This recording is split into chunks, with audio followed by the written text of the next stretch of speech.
I just recognized that, he was paying more attention. Ben's super sense amazed everyone, but this was just the beginning. When he was 7, Ben discovered a new power. He began to click. For a couple of years, it was just a habit. And then next thing you know, it was making things more distinguished for me. I was able to navigate easier and know what things are. Ben learned to bounce his clicks off objects around him, giving him an even clearer picture of his surroundings. When he was very young, I used to always tell him, Ben, make your sound. Even when you're running and playing, don't forget to make your sound. That's his survival technique. Over the years, Ben has developed his clicking into such a fine art that he can skate freely. He has the confidence and fluidity of movement through space other blind people can only dream of. Ben can see this gap in the parked cars, turn into it, and go through without touching the sides, then smoothly turn again along the pavement. He is entirely self-taught.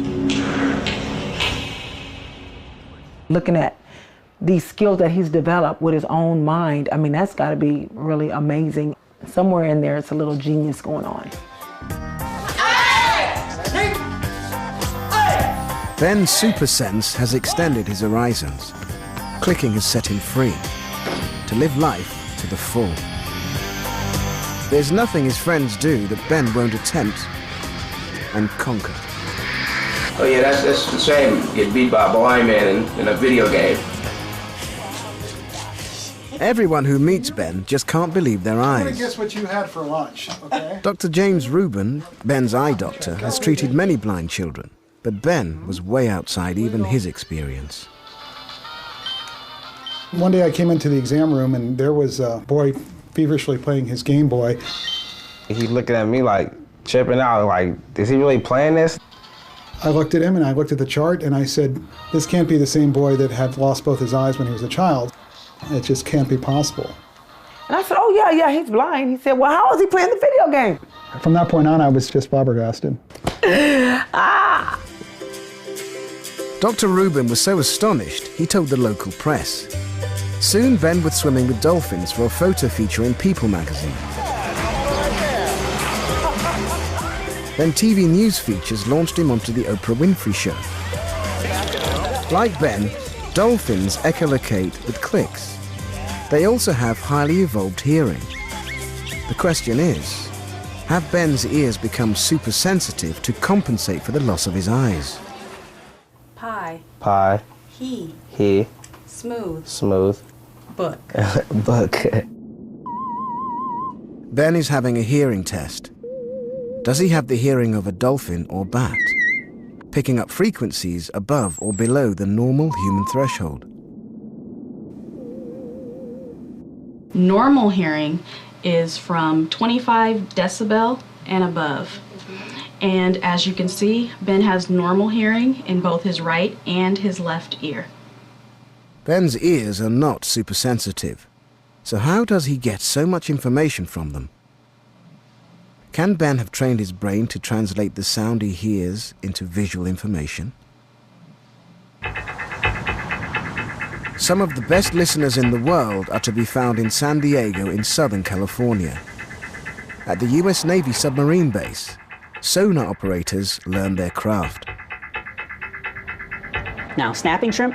Snapping shrimp sounds like bacon frying in a frying pan. Whales sound like whale sound. And you have boing fish, they sound like boing. On the surface, a submarine has many ways to see where it is. Radio, radar, GPS, and sight. Once submerged, these are all useless. The captain and the crew are blind, but they can still hear. Like Ben, a submarine crew sees with sound using sonar. Sonar is an acronym that stands for Sound Navigation and Ranging. It's basically the art and the science of using sound to interpret how an object moves and how far the object is away from you. When an enemy submarine is trying to hide, it goes into stealth mode, silent running. Making no noise, it is invisible to a pursuing sub. To locate it, the hunting crew must throw out a sound and listen for where the echo comes from. Just like Ben when he clicks, they are actively searching out an object with a sound. When it bounces off a metallic object, it does make a sound like a bell ring. So you'll hear the ping going out and a ping coming back towards you. And once you hear that sound, you know that there is an object out there that you need to investigate further. Sonar operators undergo extensive training to interpret the echoes, to discern distance, direction, size and shape. Remarkably, Ben has trained his brain to do the same, without the help of a submarine's multi-million-dollar technology.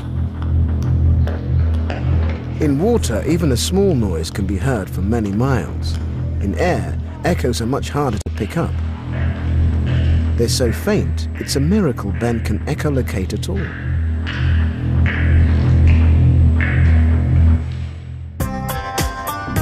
South of Sacramento, between the mountains and the Pacific Ocean, is the University of California, Santa Barbara. Scientists here want to study how Ben sees and navigates with such a faint signal. Nicholas. This is Ben. Nice to meet you. Psychologist Dr. Nicholas Giudici has been blind from birth. And geographer Dr. Jim Marston is partially sighted. Professor of Psychology Jack Loomis is the odd man out. He can see. Their research combines psychology and geography to help develop practical mobility aids for the visually impaired. They've invited many blind people to help them over the years, but never anyone who echolocates like Ben. One that really impressed me was when he walked along that curved path. He wasn't always right in the center, but he did extraordinarily well. And we didn't even tell him to try to stay in the center. We just told him to walk. We didn't... You know that it was a curve. Right. You did exactly perfectly. Dr. Giudici wants to find out whether he can locate a tree by clicking. Tell me to find one. Do a click. Is that too high?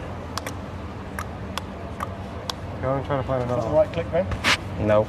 My clicking is definitely the click of an amateur. I haven't ever done echolocation, so you can hear my clicks and Ben's clicks. They're really quite different.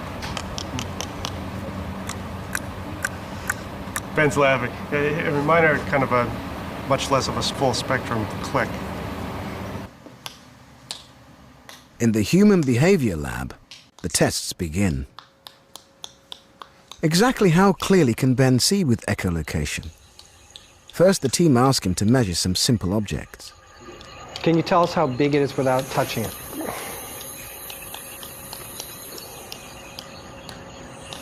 About this high. Next, the researchers investigate whether the faint echoes are enough to build a clear mental picture. Hit one of the things. Which two objects are the same?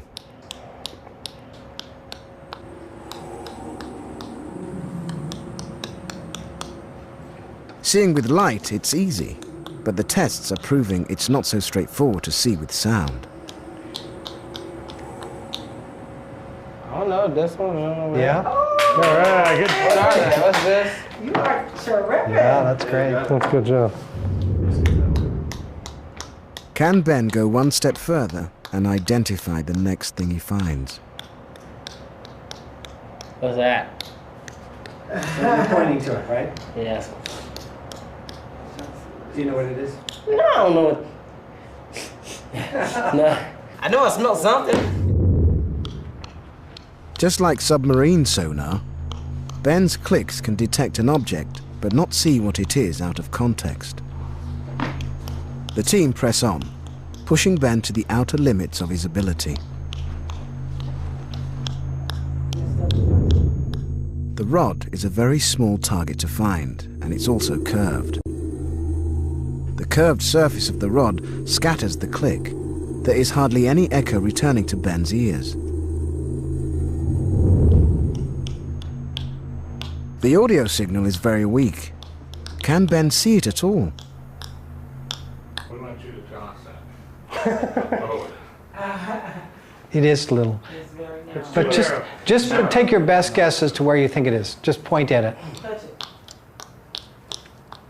Is it right over here somewhere? Touch it. Touch it. I don't know what you're talking about. That is very, very little. We didn't know how big an object you could sense or how small an object. I sensed And it. this I is heard it. I very. just didn't know what. But we were. That's the biggest one we were going to try, and then we're going to try some really small ones. And this is pretty much at the limit.